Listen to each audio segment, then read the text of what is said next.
Hello भैया, नमस्ते, प्रणाम। एह बेरा सब लोग जाता सकरात के मेला घूमे, ठीक। हमार चाचा जात रहन सकरात के मेला घूमे, ठीक नू। तो चाचा कुछ कहबा सकरात के बारे में? हाँ भाई, हमनी के मकर संक्रांति ही हो। हमनी के महान पर्व है हिंदू के। अच्छा। एकरा में भाई हमनी के तो घूमल खाइल पियल देश के लोग जुटी। और वो सब देख सकतनी पूरा बधार के लोग, बधार हरा भरा बा, ठीक। हमनी के गांव पीछे बा, सब छोटा छोटा बच्चा सब मेला घूमे के चक्कर में एकदम गर्जीवन के पीछे लागल बा, ठीक। अभी आगे मेला के सीन देखावल जाई। अभी मेला कुछ लंबा बा, अभी देख सकतनी आप सब आदमी अभी जा रहल बने, पब्लिक। अब बधार के हरियाली मन भावता। हमनी के किसानी के हई हम देखावा है ने। चाचा एक नाम बाकी तनी हरियाली के मजा लेवे के बा। चाचा हरियाली के बारे में कहब कुछ? हरियाली में का कहेगा बाबा, हमनी के मेहनत मजदूरी करे वाला आदमी बनी। अच्छा अच्छा। बिया खाद दे के आ तबो सरकार बिया तो हमनी के कुछ करते नहीं ना। कहाँ से सरकार करी? सरकार तो खाली पब्लिक के लूटे के चक्कर में बा। आ सरकार देतो बा तो पब्लिक भी आवत नहीं ना। कुल नहीं ऊपर कुल बड़ा का आदमी लूट खा जाता है। हमनी के गरीब आदमी के का मिलता ना, कुछ नहीं के मिलत। तो चाचा के शिकायत बा सरकार से। ऐसे जे भी भैया सरकार से जुड़ल होई, इस बात पर ध्यान दे होई किसान के। आ तो ई मकर संक्रांति किसाने खातिर, किसाने के पर्व ह, ठीक नू। आ यह बेरा सूरज भगवान उत्तर दिशा के ओर प्रस्थान करेलन।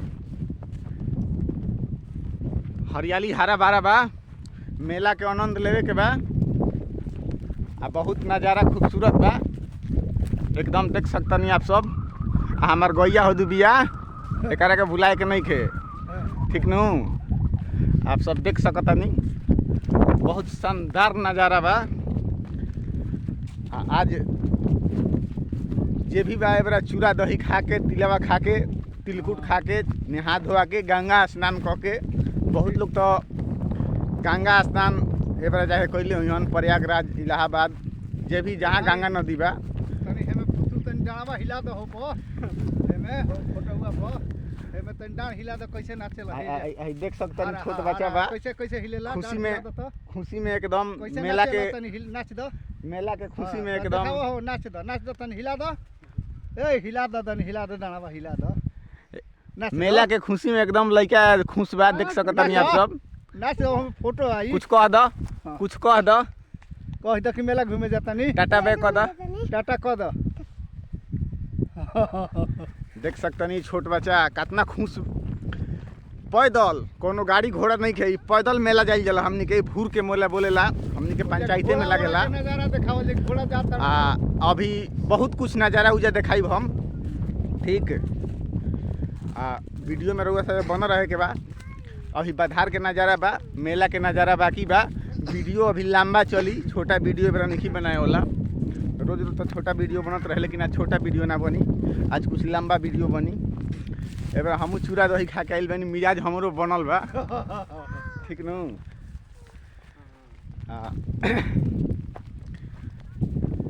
असंगो हमने किसान आदमी आ मजदूर आदमी हरियाली देखेला तो मन खुश रहेला।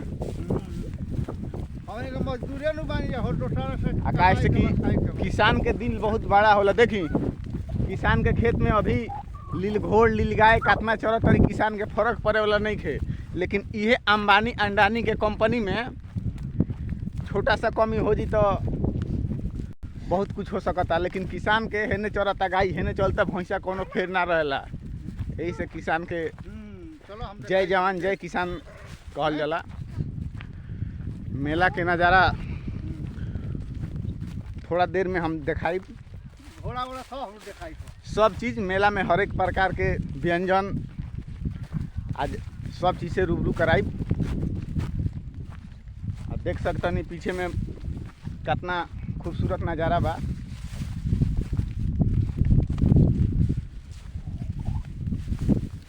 नज़ारा के मजा लेवे के बा।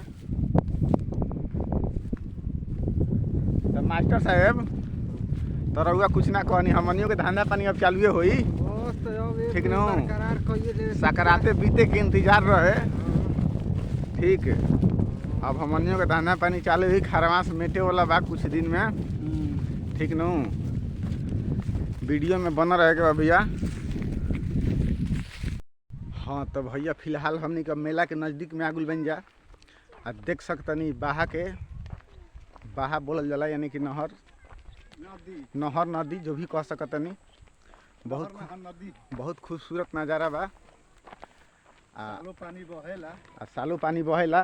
ठीक नु, धारा एकदम तेज बा आ बहुत मन भावक बा।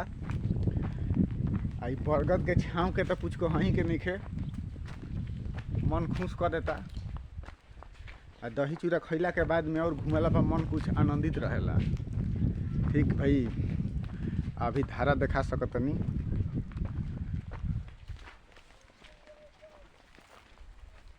हे पड़े बाकी हे पड़े हो ये ठीक बा तो नीचे नीचे खाली बा चल ले भैया ओई धरे के नीचे नीचे अच्छा ठीक बा भैया। है से मौसम ठीक बा ऐसे आदमी जाता अब ऊपर ही चले के। तो ओ में रास्ता थोड़ा खराब बा, से ऊपर ऊपर जाते हैं हमनी के। ठीक है, आ पूरा जंगल से भरा हुआ रास्ता बा। आ मेला घूमे के जुनून हमनी के ऊपर एकदम चढ़ल बा। आ मेला ए बेरा घूमम जा। ठीक नु, देख सकतनी रास्ता। आ लइका एमे आवे खातिर एकदम जिद में बड़ा सन कि मेला घूमबे करब जा। ठीक बा, मेला घुमावल जी लिकन के। देखी ना जा रहा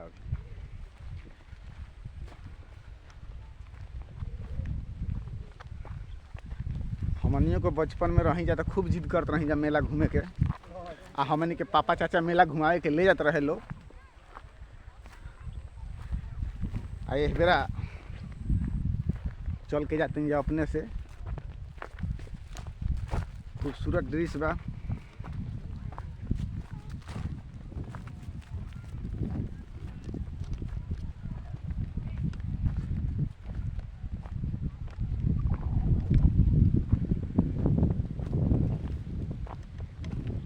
अभी कुछ दूरी बा मेला।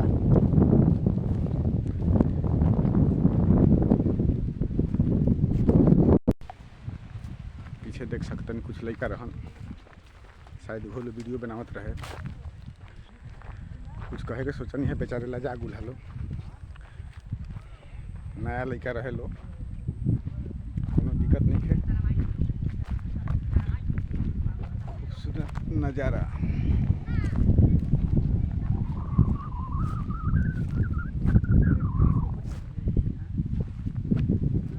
अरे चलो काहे पीछू आगुलो छोटू। आए मेला निकचाइल बा जलेबी से रात का। हाँ, बहा के पानी वाला छोला मिली। मेला में हो सब मिलेला भाई। ठीक नु, देख सकतनी लंबा दूरी से आदमी सब खेते खेते पैदल आ रहल बनन।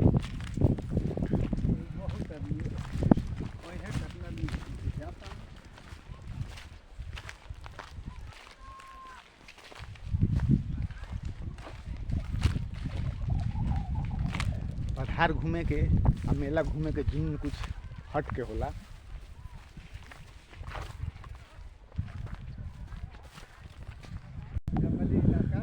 अभी देख सकतनी खेत खलिहान भी, जहाँ भी किसान चाहेला उ जगह खेत खलिहान लगा दिला। देखिए अभी इस जगह आदमी पूरा के टाल कटवा के पुआल जो है मन तो है किसान अपन लगा दिलन। काहे कि बहुत दूरी बाजार बा, एक के चलते आ मेला के नज़दीक हमनी के बस चहुपे वाला बानी जा।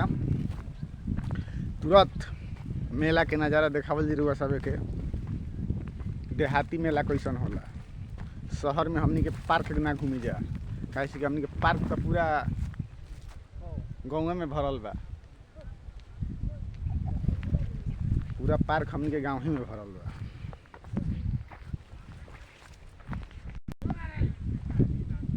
हई मजा शहर में मिली। हैं है छाँव, हई नदी के किनारा, इस शहर में मिली हो चाचा। हई नज़ारा हैं इस शहर में मिली। हई देखो तरह कितना सुंदर धारा बा। हैं शहर में छाँव भैंस चरत है सब हैं? बकरी चरत है सामने देखते हैं चाचा होने भैंस चरावो तनी।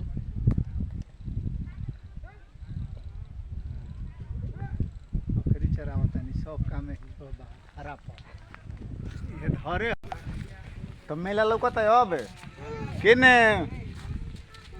हेने हाँ मेला अब निकी चाइल बा बचन के मेला अब दिखाई दे देले बा ठीक है।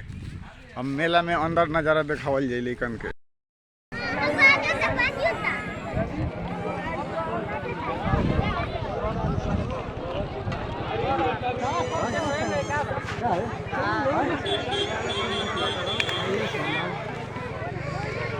अरे पकौड़ी किंजल बस क्यों ही है हमारी खत्म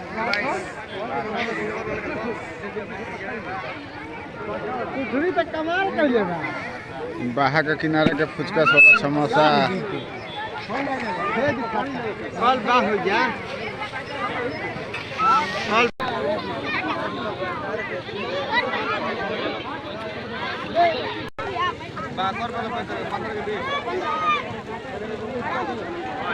का हो साढ़ू कैसे सर बाबा ठीक बा भैया और सब ठीक बा नो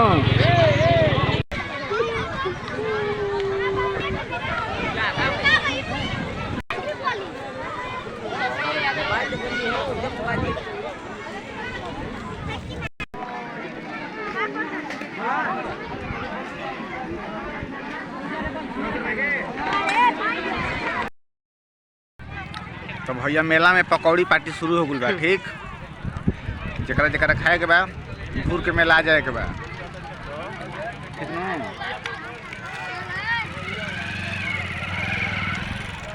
राइफल सामने बाहर के किनारे चलता है और पकौड़ी के पार्टी मन रहल बा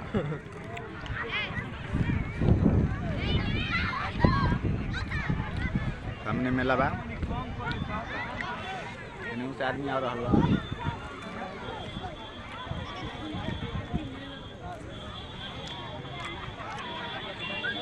मेला में बहुत बड़ा बड़ा ठेला बा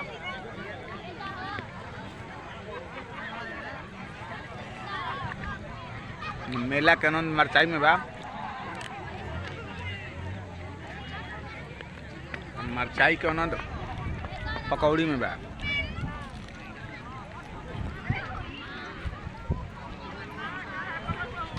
सब आदमी मेला देख जाता हम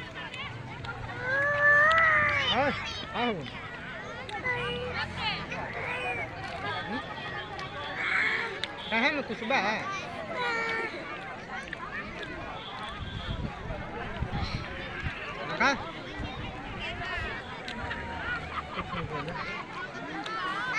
मेला के आनंद लेकर सब पब्लिक जा रहा बा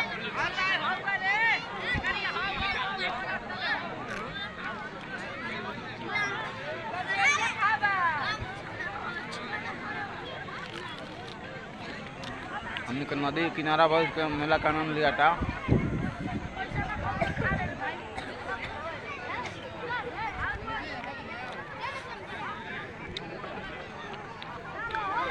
संजय छोटका बबुआ मेला का आनंद लेता है कामा ट्राइब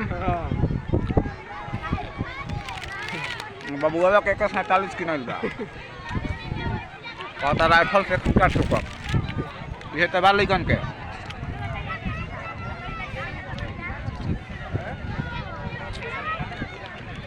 बाकी लोग सब बताएंगे कि कहाँ का मेला घूमले बा बेरा मकर संक्रांति के दिन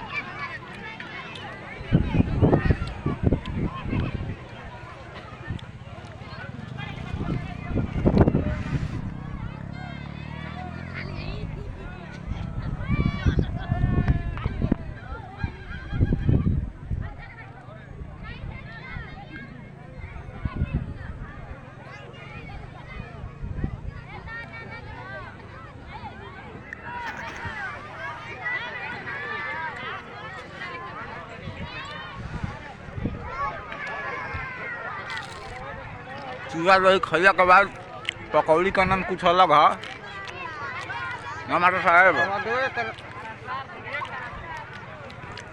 अलग चूड़ा दही ले चूड़ा दही खइला के बाद थोड़ा तीखा खाए के मन करेला। ऐसे हमने कहने कि पकौड़िए चली, अब चलला के बाद बादाम चली रास्ता में।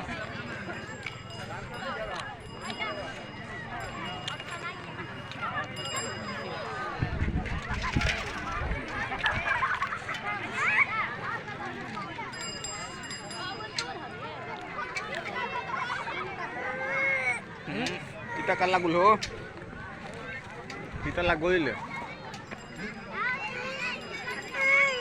चॉकलेट है हाँ हाँ हाँ वो व्यवस्था का बा टीका लगा दे चॉकलेट नहीं लेकिन kita lagu के बाद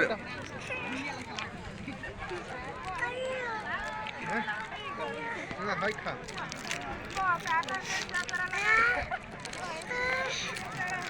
ना लॉलीपॉप चूसा ना मीठा हां क्या है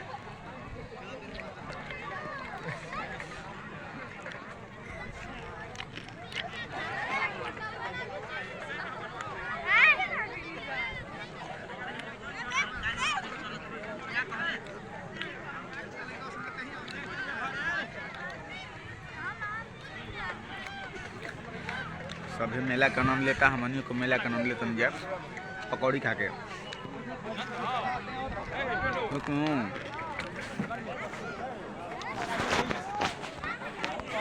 पूरा मेला से आदमी पकौड़ी सकौड़ी खा कर बादाम सदाम लेकर मेला से निकली।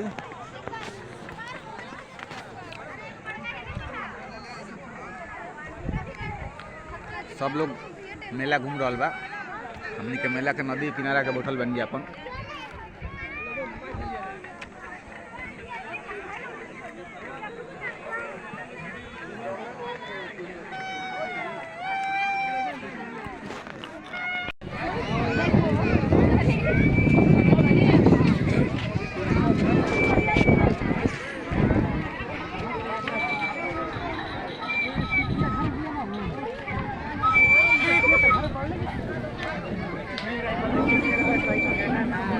हाल मेला में एंट्री हो गई बा, मेला का नज़ारा देख सकते हैं आप लोग भैया।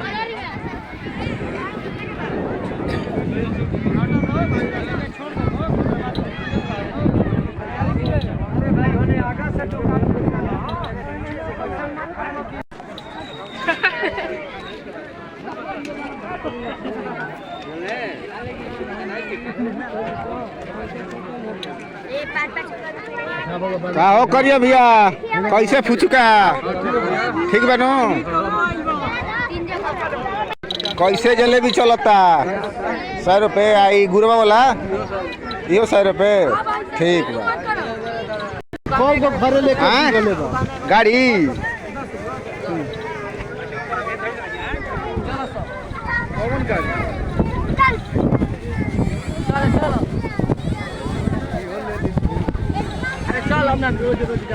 चाचा गाड़ी किन तरन पैसा है कर हो बाबू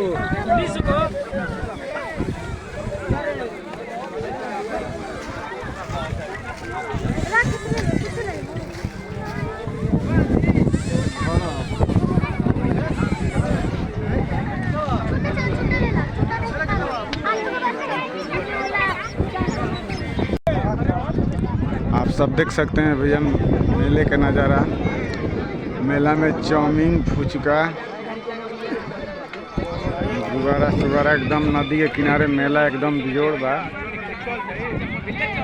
गांव के मेला है भैया, बहुत खूबसूरत नज़ारा बा। फाइनली मेला अब घुमा गई,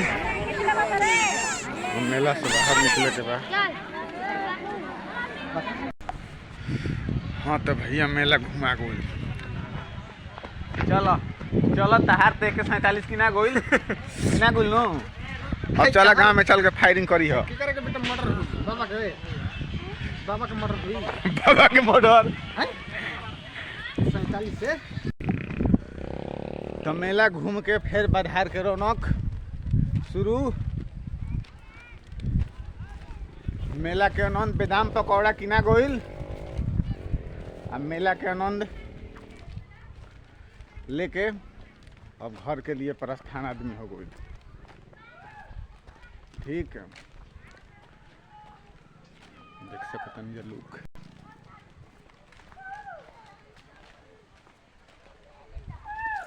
कितना झकास नजारा बा।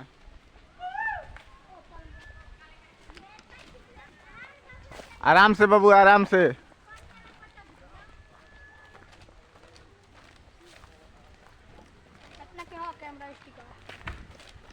वीडियो बनता है। अब का कहबो? सुनाबो। आब जाबो। अब कहाँ घर पड़ी? पसौटला। पसौटला। पढ़ लो। हां। कौन क्लास में? 5 में। 5 की स्पेलिंग बताओ। FIVE। सही बा बाबू है ना वो। काई सही बतैला नि स्पेलिंग। बोलवा वाला खाली अभी। बोला आपसे बोला। FIVE। 5 मतलब 5। का सही बतैला हम। बतैले लइका सही बतैले बालो, कमेंट में बताओ तो है। हां बताए कोई। लाइक करे कोई। आइडिया का आइडिया? आइडिया बतावा। देख सकतनी मेला घूमे लइका ही रहसन, कुछ सही बतैला कुछ गलत, बाकी सब ठीक बा। फिर मेला के मन चालू बा। तो भैया मेला बाजार हो, अनेक प्रकार के आदमी मिलन, अनेक प्रकार के आदमी से भेंट होला। एकरे के मेला बाजार कहल जाला। ठीक नु, बढ़िया से बढ़िया, खराब से खराब मेला में आदमी जुटेलन। आप सब देख सकतनी ऊपर के भी नजारा।